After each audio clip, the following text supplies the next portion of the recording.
let's talk about something really fascinating.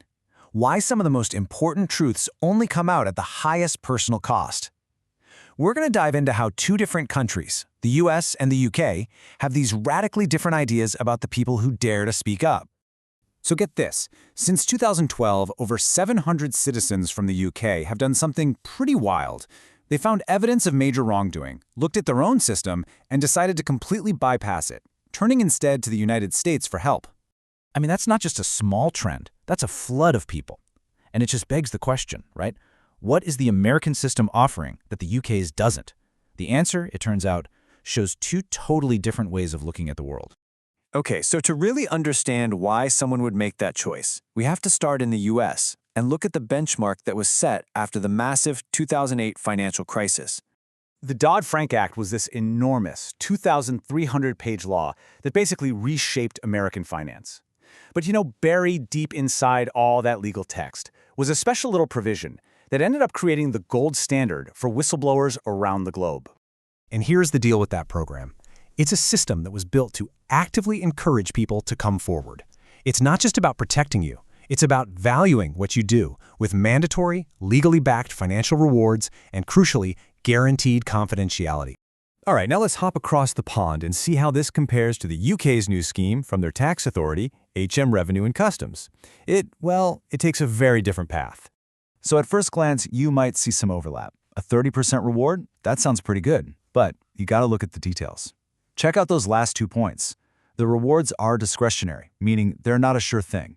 And the language they use, that's pretty revealing. And this is the absolute kicker.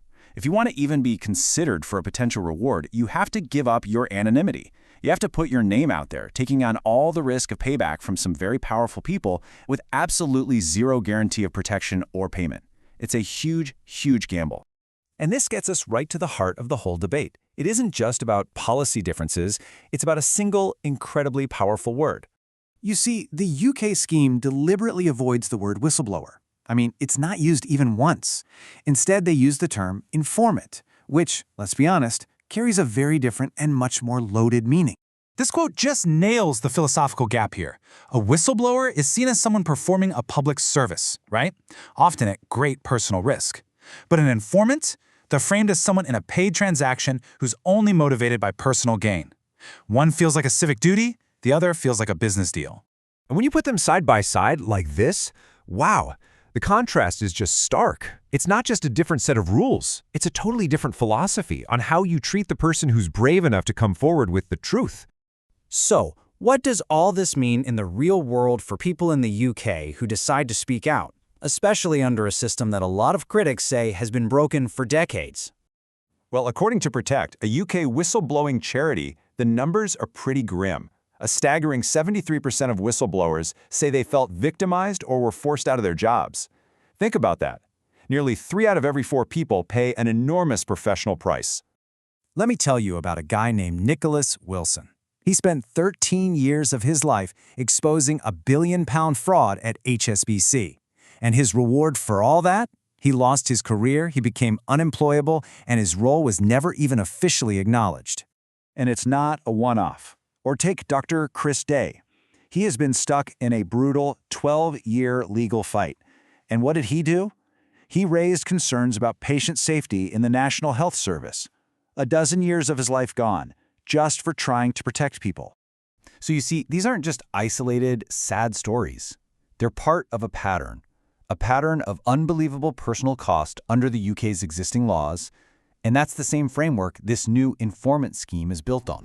Which brings us right back to where we started. It's a fundamental choice between two very, very different models for accountability. At the end of the day, it really boils down to this. One system is designed to empower and reward people for serving the public good. The other seems designed to just purchase information from them while taking on as little responsibility for them as possible. And so the final question really isn't just for governments or policymakers, it's for all of us. When the stakes are this high, what kind of system really encourages people to speak truth to power? Is it the one that values them as a partner, or the one that just treats them like a commodity?